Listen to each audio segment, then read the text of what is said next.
he had a broken. It was if like he, it was a if it wasn't for TKO. the ankle, he would have still fought. Yeah, but it was a TKO, technical knockout. So The Dustin other dude Poirier didn't got hit his him hand though. raised. Yeah, He but had at the his same hand raised, but he time, didn't hit him. I mean, there's McGregor punched him in the face, and he stepped backwards, and that's when he broke it. yeah, but at the end of the day, like you're in a fight, you know, whatever happens, happens, and you break a leg, you break a bone. If you lose, you mean that's just kind of how it goes, you know. Yeah, shit. I There's want to not see a much you can- rematch then. Well, I I mean, doubt. I don't think McGregor's gonna be able to fight anymore after that. Shit, he broke like both his tibia and fibia. Yeah. So like oh dude, it was like gross because it like snapped perfectly and like it was like standing on the floor like through his broken ankle as it was just backwards. Yeah. The ref did a pretty good job stopping it, though. Let me tell you. Oh dude, that was so gross.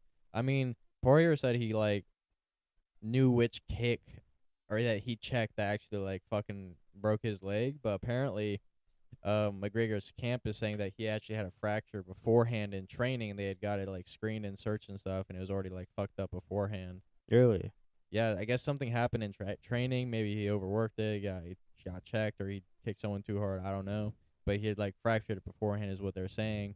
And that kind of like the extra stress and the kicks and the checking, it kind of just fucked up and then he just did one wrong step back after I think he threw like a front kick, like a front forward kick with the leg and just it like gave out. And as soon as he stepped back to go throw a punch, it just completely fucking Gave out. snapped and just, yeah. You know, it's crazy how much training they go to. I mean, they have a lot of water weight or they lose a lot of weight. The next day they rehydrate. I mean, I think the like 48 hours before the fight, it's gonna be the most stressful time for them. Oh, 100%, because you got to watch your weight. You got to watch your Make sure health. you're training. Yeah, exactly. Yeah, you stay healthy and fit. And then even like the training process, they got like 8-12 week training camps, and you're just brutally training like day in, day out. You know, if you're not like properly resting, or if you're overworking yourself, you can even just like overwork yourself into losing. You know, Yeah. you gotta like learn your limits and know like you gotta keep your body healthy and stuff. And I'm not saying like I coach McGregor or anything. I'm just saying, you know, I feel like as a person, but I mean they're animals for a reason. I mean McGregor was still down there just shit talking, saying it's not over, it's not fucking over. I'm coming for you, p-head. Yo, While his legs just snapped in half. ooh. I mean, I'm hoping he does come back at the end of the day. You know. I mean, I would like to see a good fight with Poirier and McGregor, but I mean he's not gonna come back for at least like a year and a half, 2 years, bro. I mean if that, and he's gonna be what, like 35, 36. Yeah. And I mean, it depends. I think it depends on if Poirier wins the title belt, if he'll get to fight him again. Because if he wins the title, then McGregor would definitely have to fight other people to be able to fight him. Because he's not gonna be able to come back for a fourth fight after he's lost 2 in the trilogy, technically. I think he's done, but I'm crossing my fingers and hoping he's not, because that was a rough fucking hit, man. Rough way to go out. Yeah. I mean, yeah, I definitely want to see, if you're a McGregor fan, more of him. And you know, he tried to turn back the fucking from the peaceful McGregor back to the vicious talk shit McGregor, and then he ended up getting his stuff broken. Yeah, that's what I remember. I mean, so like the way I was introduced to McGregor was pretty much Tristan and Noah, where I saw my first UFC fight. This dude just went ham. That's how I remember. Like, I don't watch UFC too much, but like that's how I remember like the vicious McGregor. I remember seeing him like simmer down a little bit. He's not shit talking as much. He's in a good role. Yeah, but he got humbled by Khabib. Yeah. Khabib just bare fucked him. That's crazy. But I mean, if he doesn't get Poirier, who you think he would try to fight next? Maybe Nate Diaz. I like to see some that. more like big name fights. Maybe get 1 or 2 more paychecks and he's out. I mean, for his health, it might be best to retire. Yeah, that's what I'm saying. I think he might just be already out. But I to be honest, I think he's gonna do what kind of Floyd Weather did. Floyd Weather Just start doing like big money fights. Exactly. So like essentially publicity fights or something of that nature, where he's getting paid a decent He's gonna amount. start fighting YouTubers and TikTokers now. I mean, he might If fucking smack Logan Paul or Jake Paul. if he talking gets shit. if he gets the money, bro. Yeah, dude. If Logan Paul win from McGregor and it was a boxing match, you already know. Or Jake Paul. I mean, he'd probably fight both of them, bro. And just, at the same time, he'd be way more vicious and attacking. Come on, my man. And he's bigger their size too, so he's closer to that than Floyd. You know what I'm saying? Floyd's a little bit smaller, but he's got more technical and finesse. McGregor has that power that he could just easily knock out. Have you ever been to a UFC fight? No, not in person, no. I want But I've to been to not like I've been to small like cage fighting events. like here. Yeah, like around Central Florida. There's Okay. like one I went to with like Tristan and Noah. That shit was pretty cool. Like it was like a legit like cage, and they had announcers and a ring. They had ring girls, and Really? yeah, it was pretty dope. There was like 6, 7 fights. There was like jiu-jitsu fights. Actually, a jiu-jitsu fight got canceled. There's a few like kickboxing and then like 2 MMA fights. Did you see any stars in there? The last fight was pretty good. The one dude just kind of like smoked the other guy in the UFC fight. Like everyone was cheering for the one dude, and then the other guy who came in was just like smoking him. Yo, you know what I kind of realized is Florida makes a lot of crazy people in sports. Like we have pretty much the highest recruited person of people for college, for football. I don't know about basketball, but like football and maybe MMA. I'm not too sure. Well, definitely for football and soccer, you gotta realize that with Florida, we're flat all over. We have good weather to play sports all year round.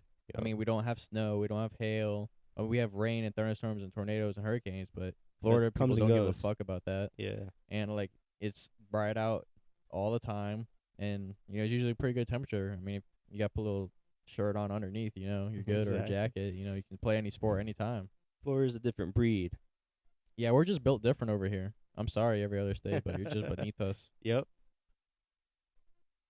So before we started on the podcast, you introduced me to this new TV series, Silent Library. Oh yes, I can't believe you never watched it, man. I've never been heard an of it. original on MTV for a while.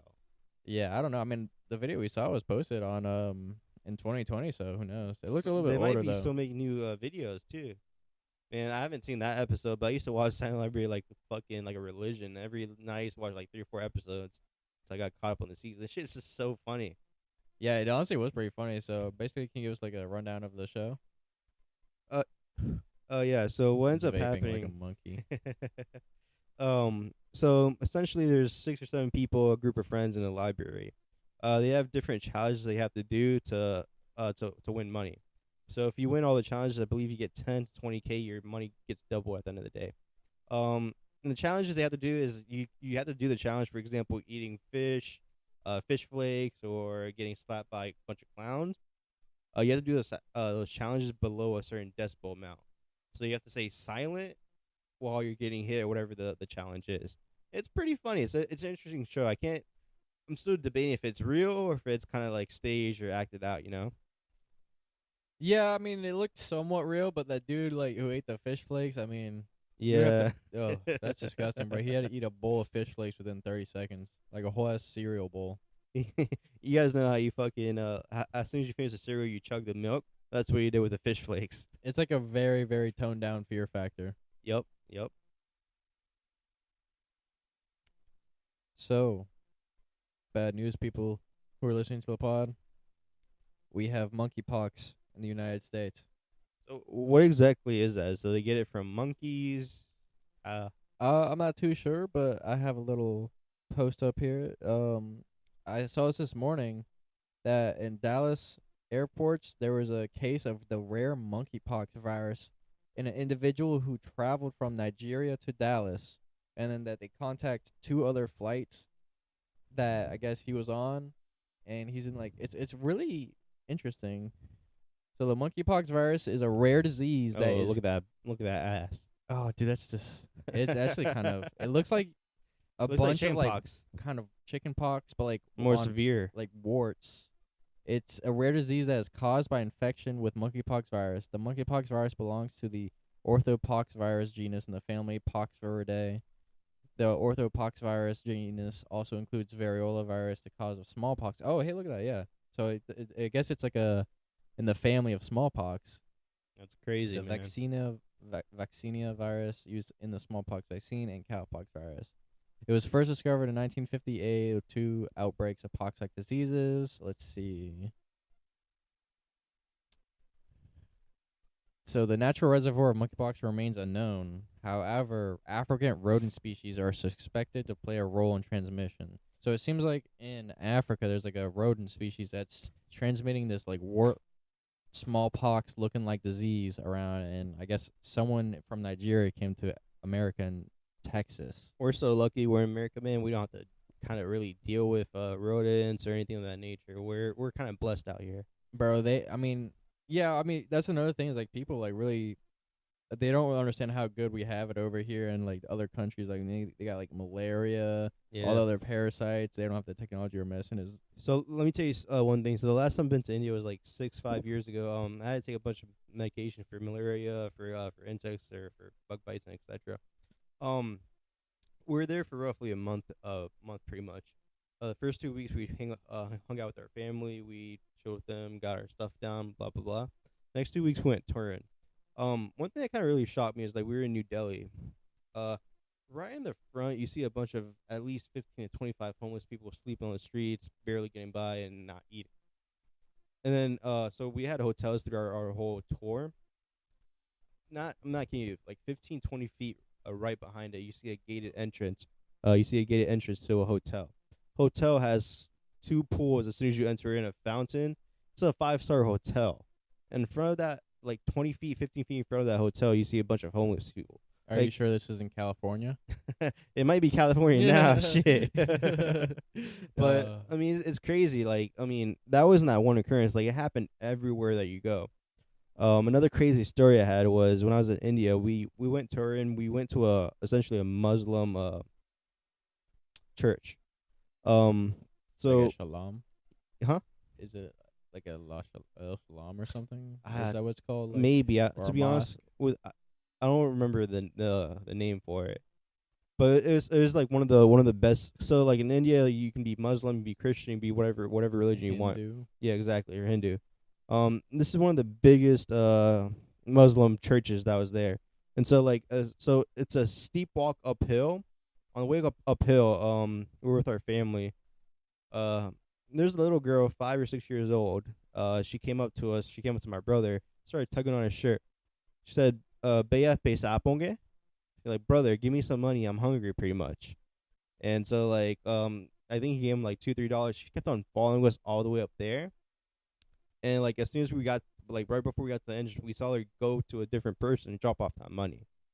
Like, it's crazy like how the scams work. But no, dude, I got scammed inside the church too. So you did? Kind of, man. So we went inside the church. You have to make a circle. It's a Muslim church. I don't know what the fuck's going on. I'm just following the crowd.